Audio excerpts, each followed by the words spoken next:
The Halo Season 2 Episode 7 ratings are out. Pretty much the same story as last week. It's not in the top 10, so we don't know anything. So this would be a lot of guesswork. But one thing I do want to mention is that Paramount from Season 1 to Season 2 of Halo almost doubled in size, and the ratings seem to be either about the same or possibly worse now that we don't know what they are.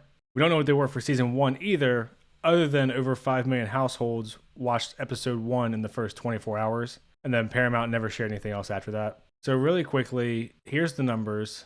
I'm trying to give Paramount the benefit of the doubt. I'm assuming that everyone who watches this week only watches the newest episode, and they watch it in full. There's no rewatchers, there's no new people picking up the show, there's no one catching up on new episodes. So this is the absolute best scenario for Paramount that I'm giving right here with the 6.1 million. My actual guess would be substantially lower than that. You can see over here on the right, I extrapolated the same way I did last week, and you can see the minutes watched plummets to like 270 or 240. And these are all just guesses. I actually think it's probably closer to 240 and maybe even lower. I think the Halo show might be in trouble even aside from these guesses at viewership, because if you look at the other streaming platforms, so this is Paramount. I don't have a Statista account, but it's about 70 million. You can see in my Season 2 Episode 1 ratings video that Paramount almost doubled from about 40 million to 70 million subscribers. So that's all I want to point out here is that they're at 70 million subscribers. That's something that you should keep in mind for Halo. When you look at shows on Peacock, when you look at shows on Apple TV, when you look at shows on Hulu like Shogun. So Hulu has 50 million subscribers. Shogun only has 4 episodes at this point, and it's dwarfing Halo for minutes watched. That is not a good sign for the Halo show. So Netflix has 260 million. So Netflix is going to dominate the minutes watched. You can see that here. But the reason I wanted to bring this up is because The Gentleman dumped all 8 episodes March 7th, which is the week before these Nielsen ratings. And because the show was so popular and getting such good word of mouth, it skyrocketed to number 1. When you have really good word of mouth, the show will increase in viewership, obviously. You've seen this with the House of the Dragon a couple years ago. You see this with a show like Shogun. You see it with The Gentleman. And the other one that I wanted to point out was this show Apples Never Fall, which I'd never even heard of on Peacock. 7 episodes, again, dwarfing Halo's minutes watched and viewership, presumably. Peacock has 31 million subscribers.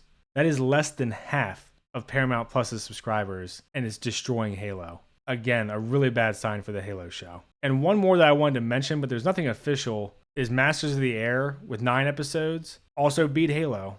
Now, we don't know if it dwarfed it. We don't know if it just beat it by 1 million minutes watched. We have no idea. But Apple TV, the estimates, because there's nothing official, have it at about 25 million subscribers that people are paying it, and about 50 million that people just get through promotions and other stuff. So these might be people that don't even have it, don't care about it, whatever. But either way, it's roughly the same number of subscribers if you want to be charitable with Paramount, and Masters of the Air is beating Halo still.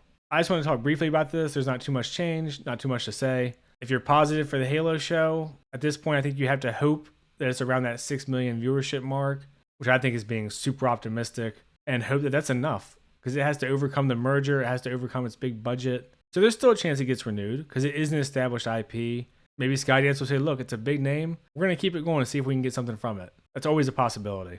The other possibility is they say, look, the numbers were decent, but we want to start fresh and cancel it even if they think it is doing well. I think this is pretty bad news for the Halo show, that you're approaching the season finale for Season 2, and it's not in the top 10 again. It's got more episodes than a lot of the shows in here, and it just doesn't seem like anyone cares. So I'm going to leave it there. I'm not going to go long on this one. It's really hard to say too much without all the information. If you want to know about my speculation, go back to my previous videos. I kind of go through all the different variables and all the stuff that we don't know, what we do know, and you can let me know what you think. Do you think I'm being fair, unfair? What do you think the chances of Season 3 are? I'll respond to all the comments that aren't just insults. Now I'm starting to lean more toward it getting canceled. Just my guess. Obviously don't know anything. Hopefully this deal with Paramount will be official in a couple of days here, and maybe Skydance will make a decision immediately. That would be nice for us to know. But either way, there's one more week for ratings to see. Maybe the finale will bring Halo back up into the top 10. That'd be a good sign for the people who want to continue to finish strong. All right, comment below.